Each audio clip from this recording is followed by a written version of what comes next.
following docudrama is based on interviews with eyewitnesses and published findings. Some dialogue has been fictionalized.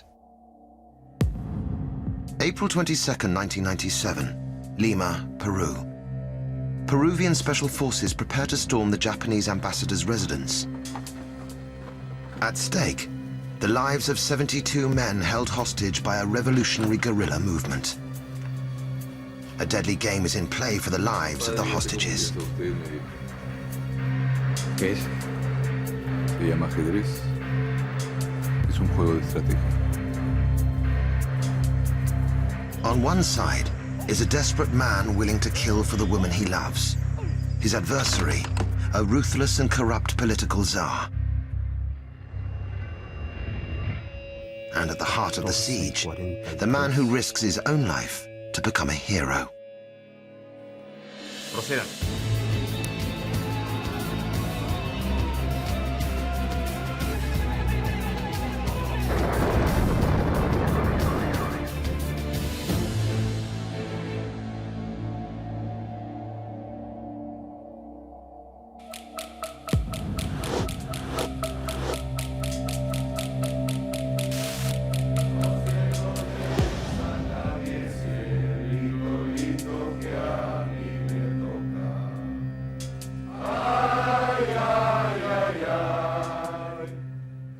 2:25 p.m., April 22nd, 1997.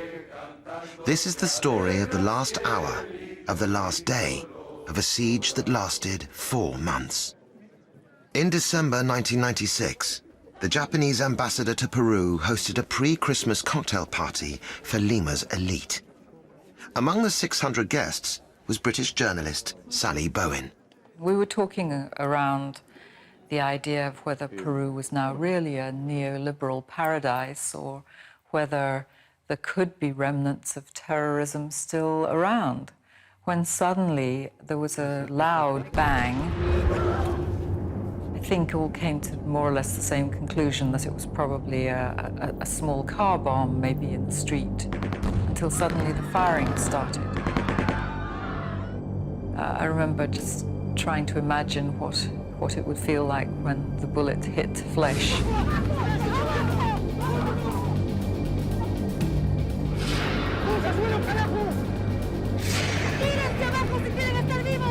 Amazingly, about a dozen guerrillas took 600 of Peru's most powerful people hostage in a matter of moments.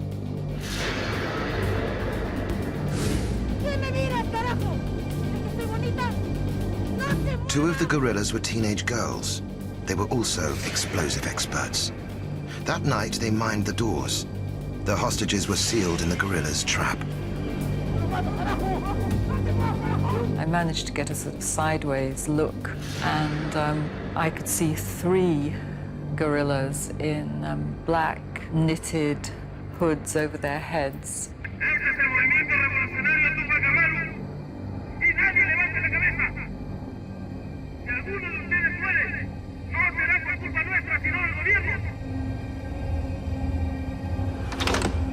The leader of the guerrillas is Nester Serpa, a former labor leader whose desperate act is driven by Marxist beliefs and love.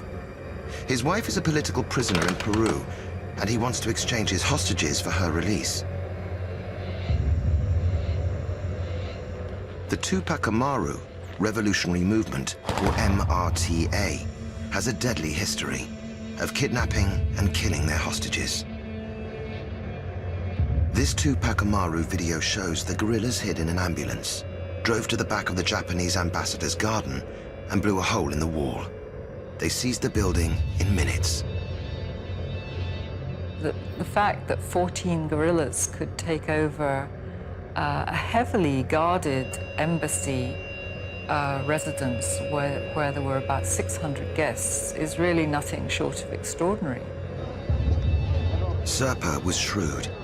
He knew his small gang of 14 couldn't control 600 hostages, but he had some of Peru's most important people in his hands, including the foreign minister. He would be one of Serpa's main bargaining chips. Serpa released his less prestigious prisoners, the waiters, maids, and cooks. One military hostage made a run for it.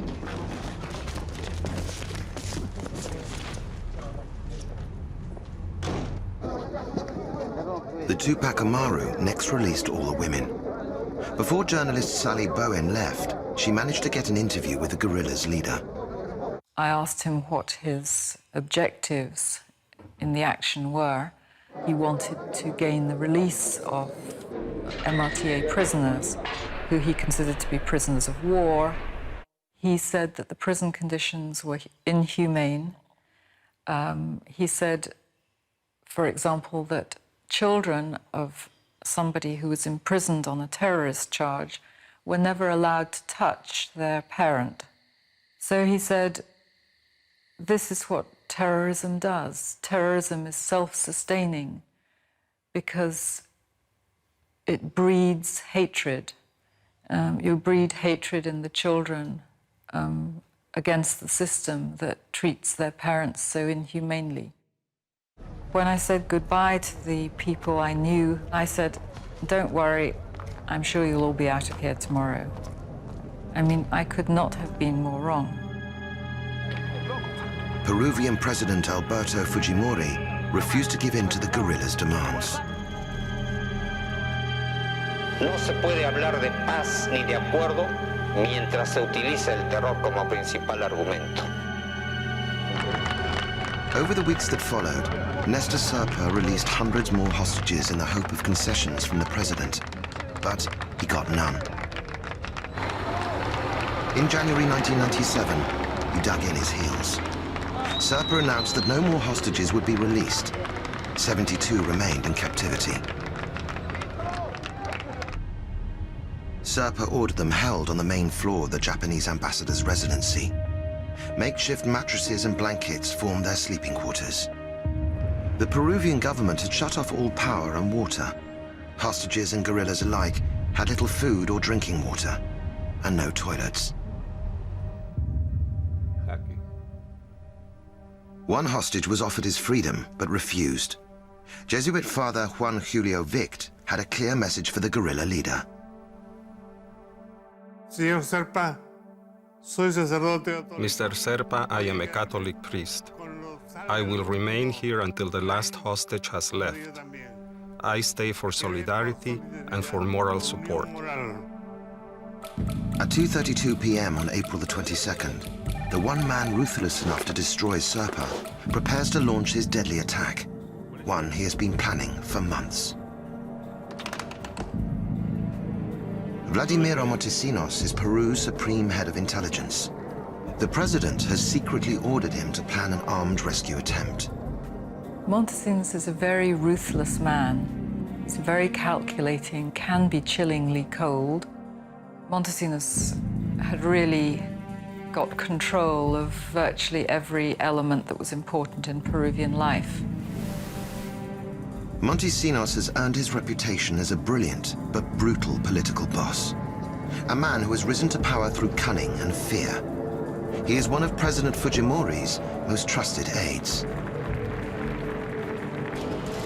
In public, Fujimori promised to talk with Tupac Amaru. In private, he had given Montesinos authority to wipe the guerrillas out by whatever means necessary, without killing the hostages. Siguiente nivel.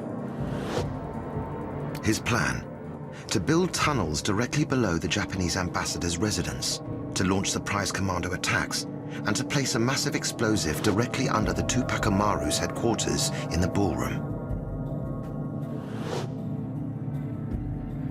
The problem is, some of the hostages could be blown to bits along with the terrorists. Avisen cuando el mar esté listo. Serpa has threatened to kill the hostages if his demands are not met. What he does not know is that Montesinos has a secret weapon. One of the hostages, codenamed the Sea, has a direct line of communication with Montesinos. The fate of the 72 hostages lies in his hands.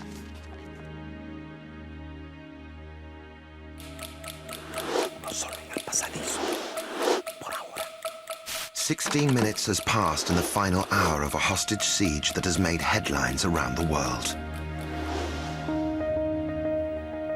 For 4 months, 72 men have been held hostage in the Japanese ambassador's residence in Lima, Peru.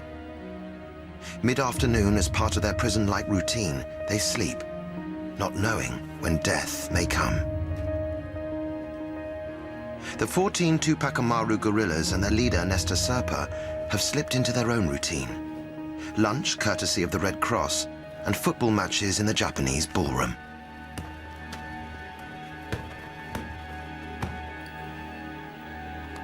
One of the hostages is not sleeping.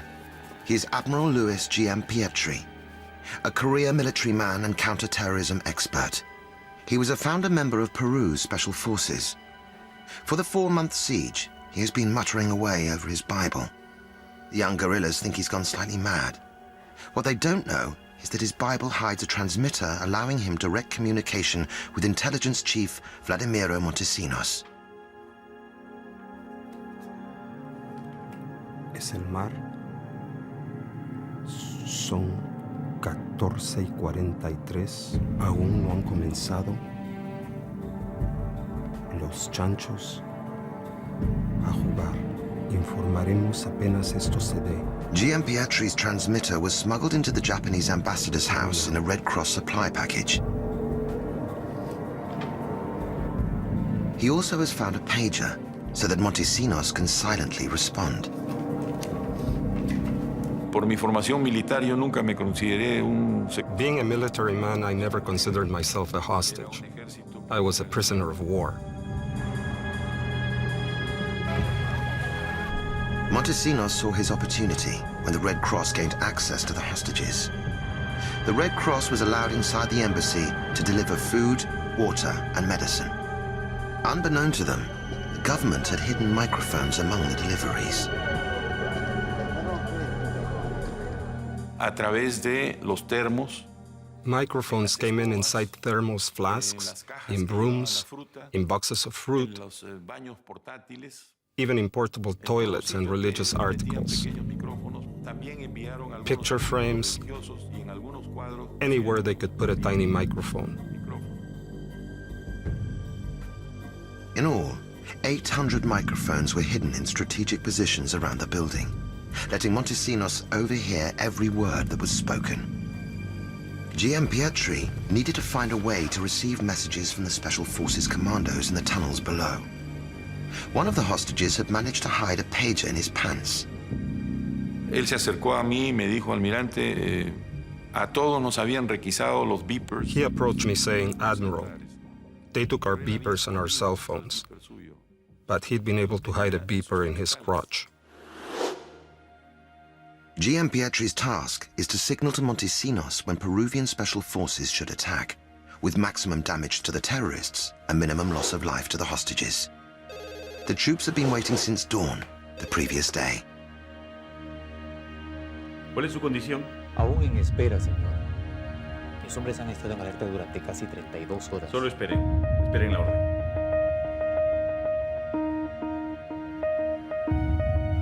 For months, Vladimiro Montesinos has prepared for this day and this hour. Montesinos was a master of diversion. He distracted Serpa with a fake military attack. He blasted music at the building to cover the sound of digging in the tunnels. 30 coal miners from the Andes Mountains were hired to dig tunnels running under the ambassador's residence to be used for the military assault.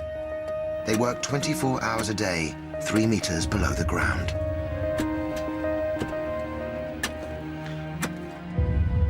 Every night, ambulances passed by the back of the ambassador's residence as if part of a standby medical team. In fact, they were Montesinos' men taking away tons of earth coming out of the tunnels. Montesinos had a particular characteristic. He would never let an opportunity go by. And he also has a great ability to create smoke screens, to use diversionary and distraction tactics. For GM Pietri, it is not a moment too soon. His fellow hostages are almost at breaking point. Most of them have been kept in the dark, as the slightest wrong move could ruin the rescue plan. Nosotros estábamos entrando ya en una situación de desesperación que era peligroso. We were so desperate that it was getting dangerous. I felt the same way. Some people weren't sleeping. Some cried at night. At any moment, someone could lose control. One wanted to use the string of my guitar to strangle the terrorists.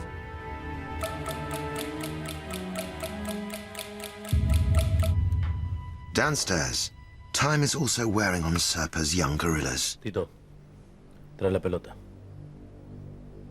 Serpa has used regular football matches to shake off the tedium, but kicking a makeshift ball around is hardly morale-inspiring. Ya, terminen. Es hora de levantarse.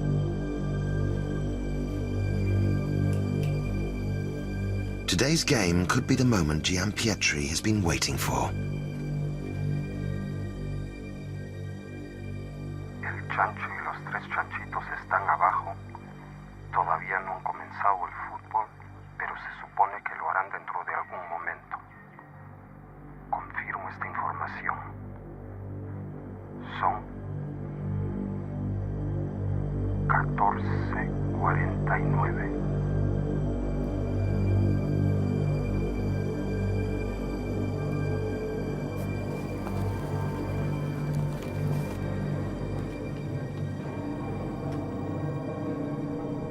Over the weeks of inactivity and stalemate, Nester Serpa's lack of leadership skills and experience have become increasingly obvious to his troops. Nester Serpa started as a worker and rose to become a union leader.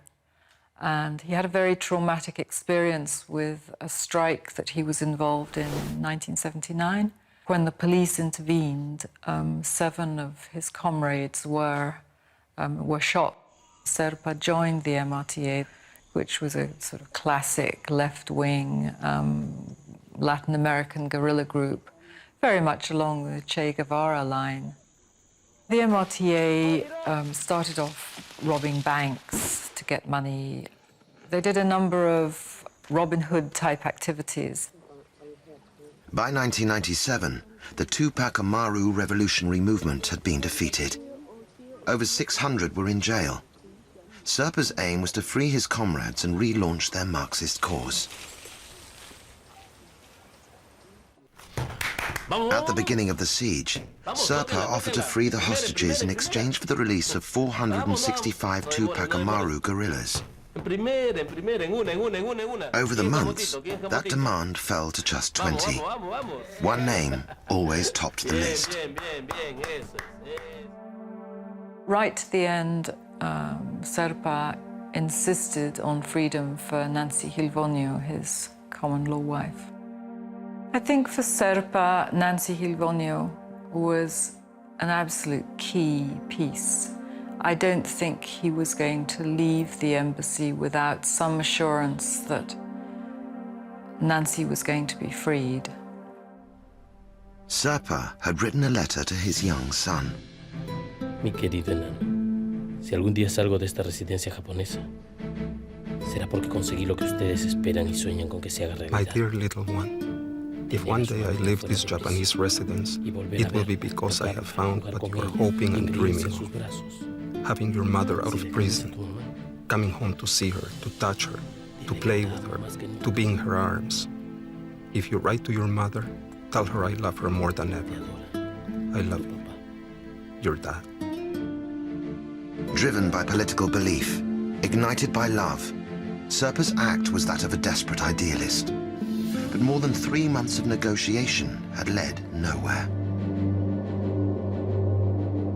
Cuban President Fidel Castro had offered Serpa and his comrades asylum if they agreed to release the hostages. Now, Serpa was ready to capitulate.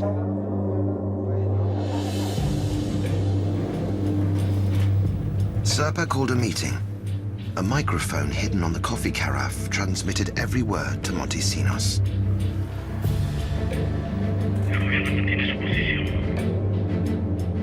No muestra ninguna señal de querer aceptar nuestras demandas. Camaradas, dejemos este lugar.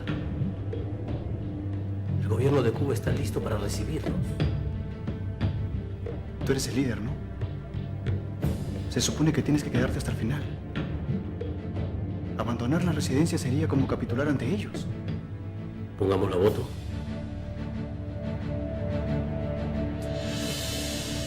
Mi voto es por abandonar la lucha. Y el mío es por continuarla. Por la liberación de todos nuestros camaradas en prisión. ¿Quién está conmigo?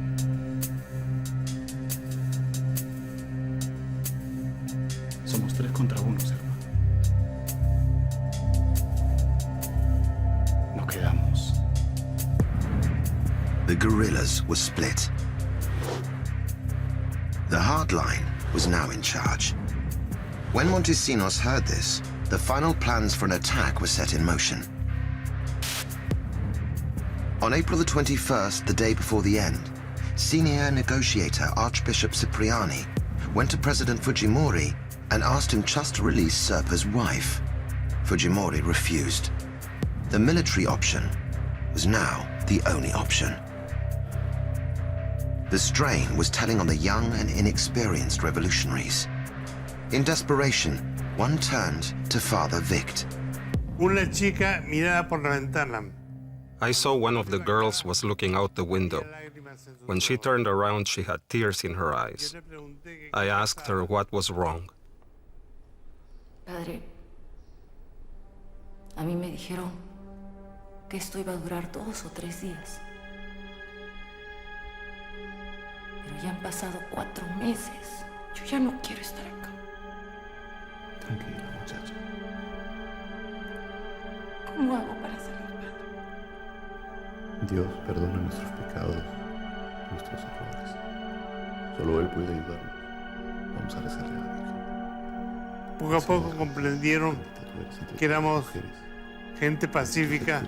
Little by little, they understood that we were peaceful people, good people. And little by little, we all became closer, which worried Serpa.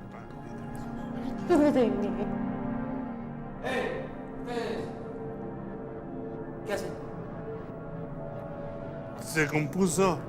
She composed herself, suddenly went back to being a soldier, and walked away. 20 minutes have passed since Montesinos put his attack plan in motion. Now, the commandos are ready. The commandos trained for months in a full-scale replica of the building, memorizing each hostage and terrorist's face, so when the time came, they could tell friend from foe. 3 separate tunnels provide commandos with surprise attack positions from the front,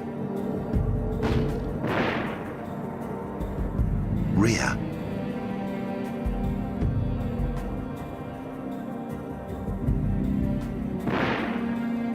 and side of the building.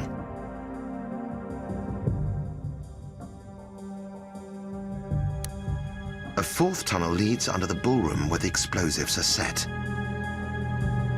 The first blast is designed to kill everyone in the ballroom on the ground floor. Ironically, this is where Tupac Amaru had originally been holding the hostages. But an unexpected and rash decision by Serpa had played into the government's hands.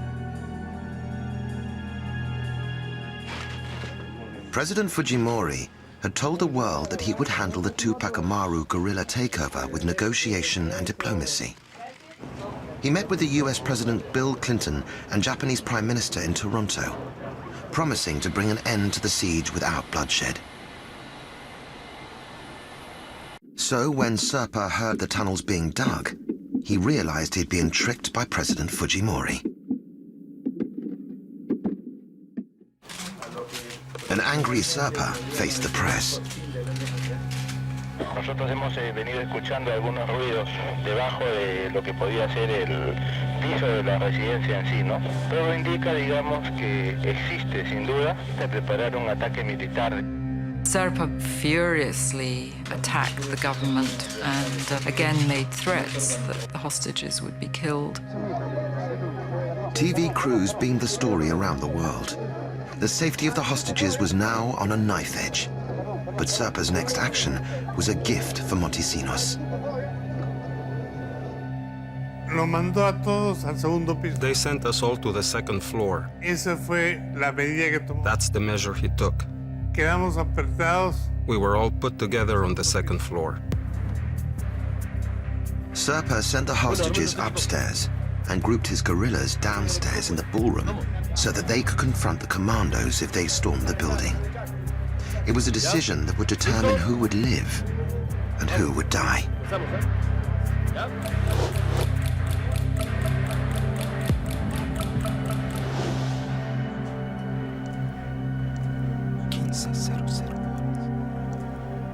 Han iniciado el partido este. Voy a certificar exactamente quiénes son los que están involucrados. Serpa está jugando. Tito está jugando. The guerrillas are playing directly above the tunnel packed with explosives.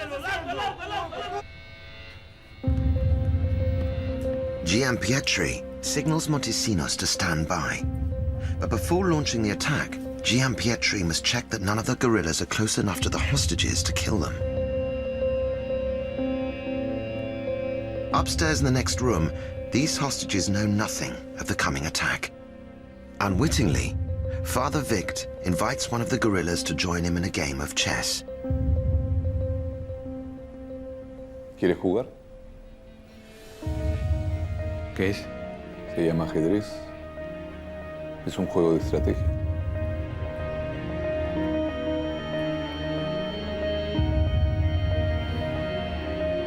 After 4 months, few of the hostages expect a rescue attempt. Jaque.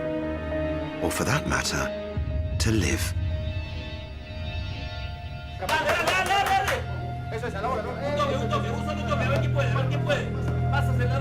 On the ground floor in the ballroom, the Tupac Amaru rebels are distracted by their football match and their own infighting.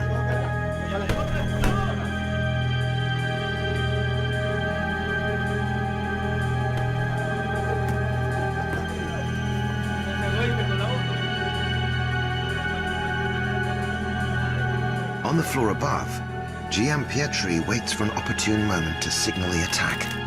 But still, there are too many guerrillas close to the hostages.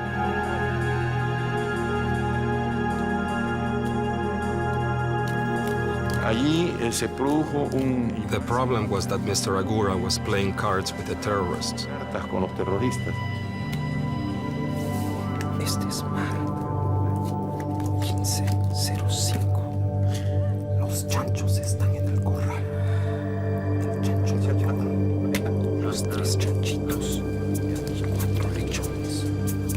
If the rescue goes ahead while armed guerrillas are upstairs, they could slaughter scores of captives before the Peruvian Special Forces can get to them.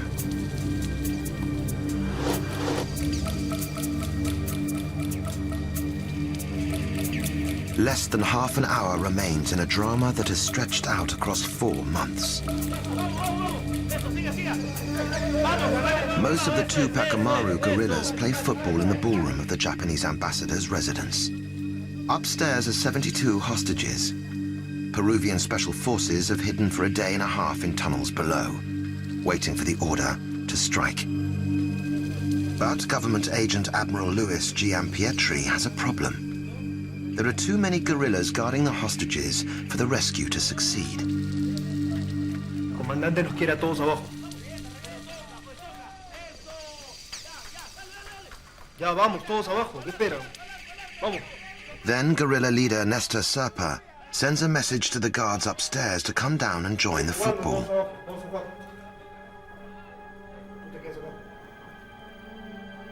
For the sake of a game of football, Serpa has made a fatal mistake. The only remaining guerrilla stands upstairs exposed by the large window. An easy target for snipers deployed on the roofs overlooking the residence.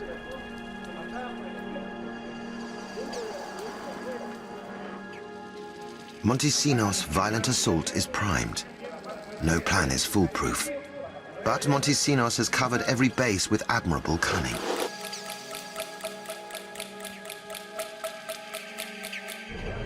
Publicly, Montesinos had gone through the motions of negotiation, but it was all a bluff. The fruitless talks were simply to buy him more time. Serpa had allowed Japanese and other journalists into the embassy. The Tupac Amaru showed off their weapons and their prized captives. Serpa announced that the Peruvian Foreign Minister, Francisco Tudela, would be the first to be executed if there was a rescue attempt. What Serpa didn't know, that some of the journalists were actually Montesinos' secret agents, gathering detailed video information for an attack.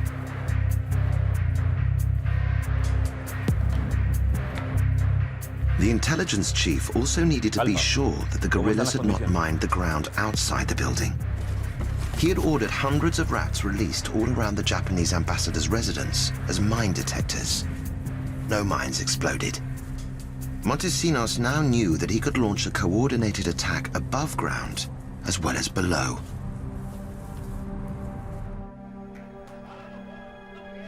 Giampietri tells Montesinos to seize the moment. 15, 10. Arriba uno solo en el pasadizo. Abajo, 13. Cambio. Indicar si puedo ya comenzar a hacerle preparativos para la gente. During the siege, Admiral Giampietri has only trusted a few men. Now the time has come to tell the other hostages about the rescue attempt. Amongst them, Peru's foreign minister, Francisco Tudela, the Tupac Amaru's prized hostage. La idea era que no supieran más que unos cuantos. The idea was that only a few of us would know so that no one could disagree and stop us.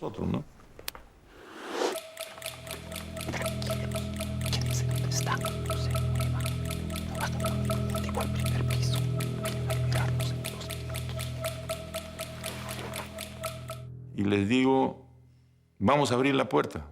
Me quedaron mirando. I told them to open the door. They looked at me. You're crazy. They're coming for us?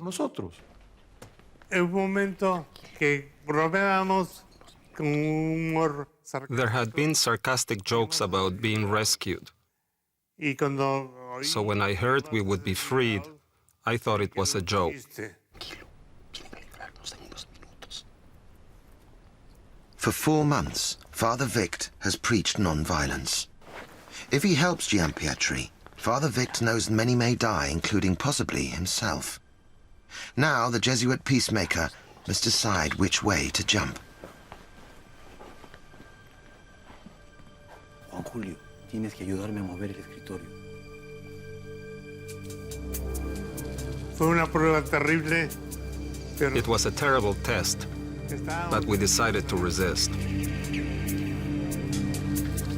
Father Vict makes his decision. He helps move the table which is blocking their escape route.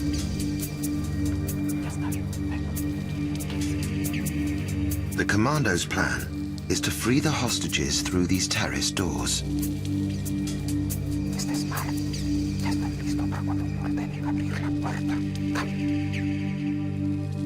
The night before, Giampietri wrote to his family. He knew that if the building was attacked, the Tupac Amaru would kill. And as a senior military man, he would be one of the first to be shot. Yo he escrito mi testamento y mi despedida. I wrote my will and final farewell to my family. There was a huge internal struggle. Literally, to be or not to be. Vivir o no vivir.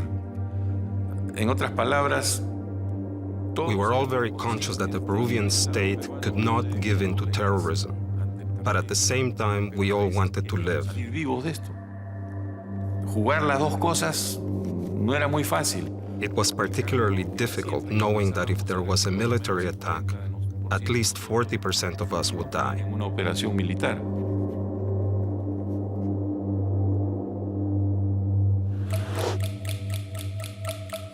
Only a few precious minutes remain before the football game is over, and the chance to free the hostages is lost.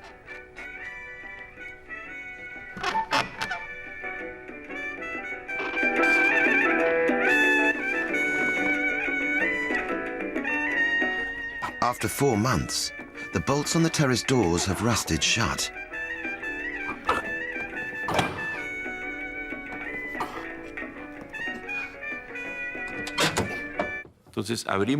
So we tried to open the door just a little because we were afraid that the door could be booby-trapped on the outside. The door opens safely. Word of the rescue plan spreads among the hostages.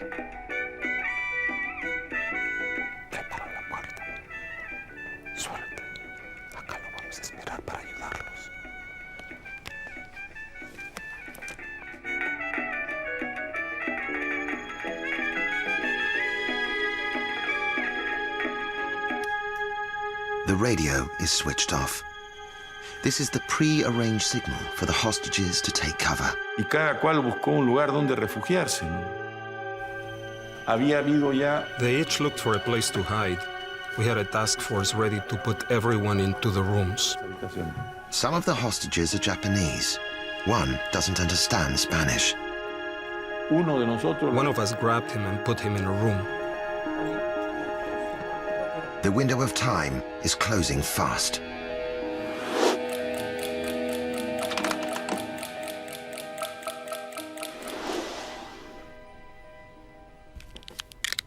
Montesinos still needs President Fujimori to greenlight the attack. But at this vital moment, he can't reach the president, who's dealing with his own personal problems. Ya sé lo que está haciendo. Montesinos called Fujimori. Fujimori was in the Palace of Justice doing some routine procedure about his divorce. And the assistant who answered Fujimori's mobile phone didn't want to pass Montesinos through. So Montesinos ended up yelling at the assistant down the phone in order to get put through to Fujimori so that Fujimori could give the order to go in. The conversation between Intelligence Chief Montesinos and President Fujimori was recorded. Ya se está percibiendo ya. Sí, ya está todo ya en regla, no hay absolutamente nada. Están abajo todos. ¿Y el hombre sabe? Sí. ¿Quién es el de arriba? Un lechoncito nada más. ¿Varón? Sí, chancho y chanchitos abajo. Ya. Perfecto. Procedan. After 32 hours of waiting, the commandos are on edge.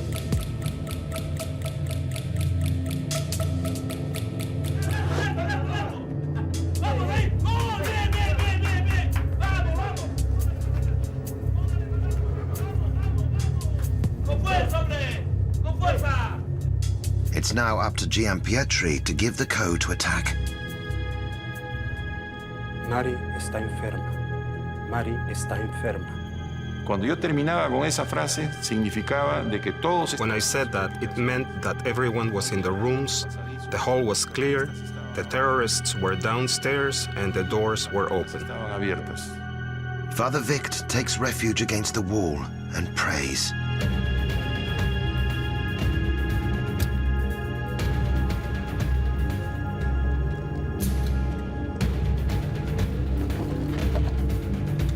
¿Listos? ¿Listos? But just as the countdown begins, things go horribly wrong. Hay un helicóptero por aquí. Informamos que había un helicóptero que casi malogra la operación. A helicopter almost wrecked the operation. I don't know why it was flying over the building just then, but the MRTA stopped playing football.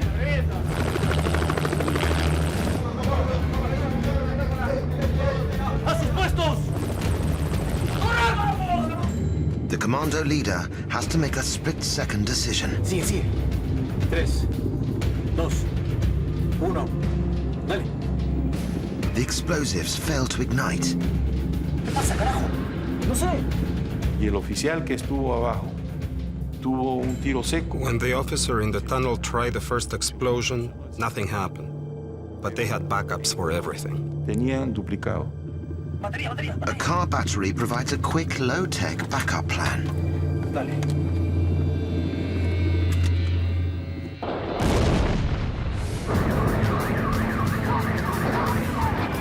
6 terrorists are killed instantly, and one, Serpa's right-hand man, Tito, lays dying.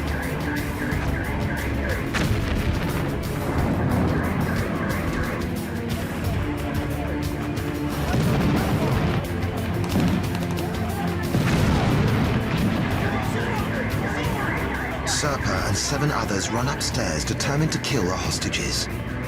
140 commandos storm the building from all directions. The Tupac Amaru face overwhelming odds. Porque el ingreso fue masivo, fue por... It was a massive attack. Everybody came in from 10 different places at once. The commandos must get to the hostages before the guerrillas can kill them.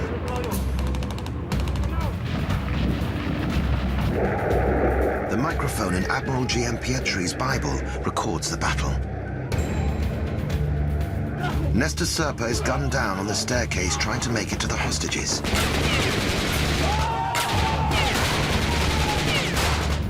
The man who led the Tupac Amaru's daring plan now lies dying in a pool of his own blood.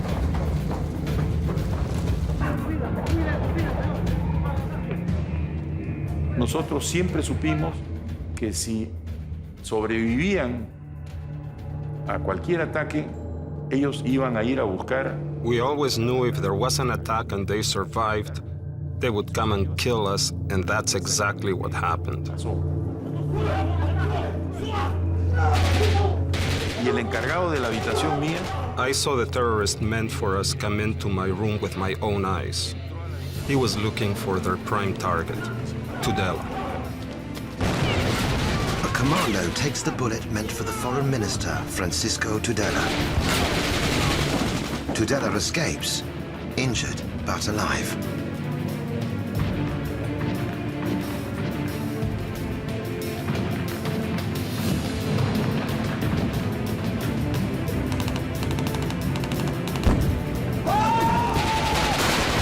The commandos gain the upper hand, moving from room to room.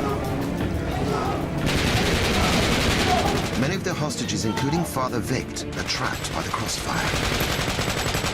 Creía que era un sueño, que era irreal. I thought it was a dream. It couldn't be real. It was freedom obtained in the most violent way, but freedom nonetheless. Admiral Giampietri escapes still holding the farewell letter he wrote the night before. pocas personas tienen la oportunidad. Few people get to rehearse their own death. It gave me a great sense of peace. Actual.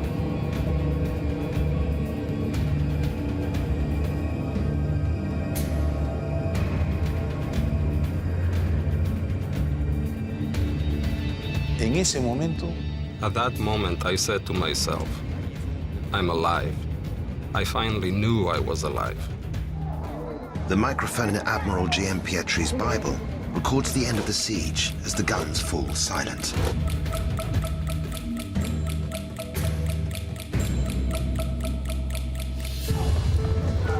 Subsequent reports say the commandos fired as many as 500 bullets into Serpa's body.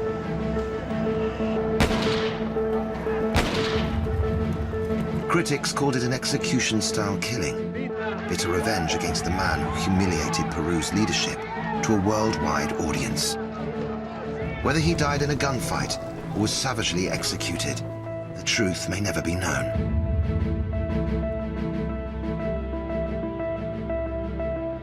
On April the 22nd, 1997, the Japanese ambassador's residence in Lima had been retaken after a siege lasting 126 days. Peruvian President Alberto Fujimori and intelligence chief Vladimiro Montesinos were hailed for their victory over terrorism. The 14 Tupac Amaru terrorists were all dead. President Fujimori personally inspected their corpses for the TV cameras. The death of all the guerrillas was completely accepted. Nobody raised an eyebrow. Nobody questioned it.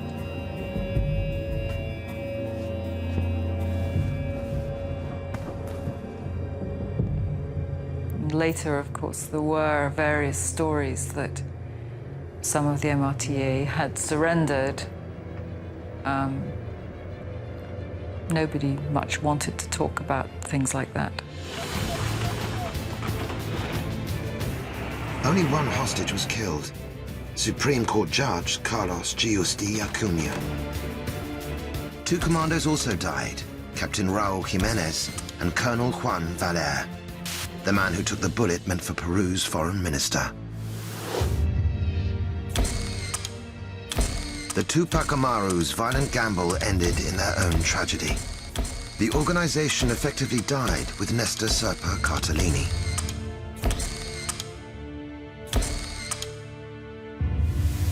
His sons, Nester and Juan Carlos, now live in exile. His wife, Nancy, will be in jail for the rest of her life. Sully Bowen believes that the Peruvian government's violent solution to the hostage crisis was born out of their own humiliation.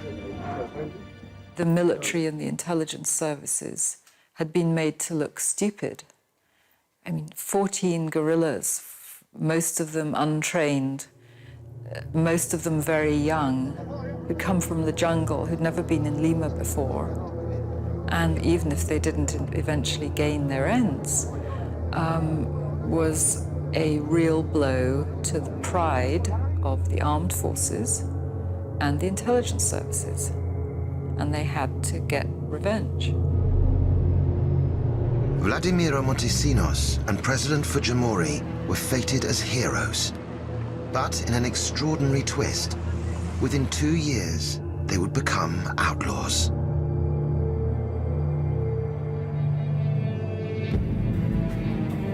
Vladimiro Montesinos was acclaimed for his role in the victory over terrorism. But it turned out that the Supreme Chief of Intelligence was using the war on terror to hide a network of corruption. Unlimited power for Montesinos meant virtually unlimited control over Peru's biggest business, cocaine. There's quite compelling evidence that Montesinos continued to ship cocaine out of Peru during the Japanese embassy siege, taking advantage of the fact that the eyes of the press were firmly fixed on what was going on inside the Japanese residence. In September 2000, Peruvian television transmitted a secret video recording. It showed Montesinos bribing a Peruvian politician. His empire of crime and corruption was revealed. By the time he had become Fujimori's co-power broker, he was really Peru's drugs kingpin. He took a percentage on every shipment of cocaine that left Peru. Montesinos fled the country, but was captured in June of 2001. When he fell, he took Peruvian President Fujimori down with him. In the end, Fujimori could not survive without Montesinos. He also fled the country not long after Montesinos left. About a couple of weeks, he went off to an international conference in Brunei and never came back. He sent a fax telling the Peruvian people that he was resigning. Just like that, the president was gone.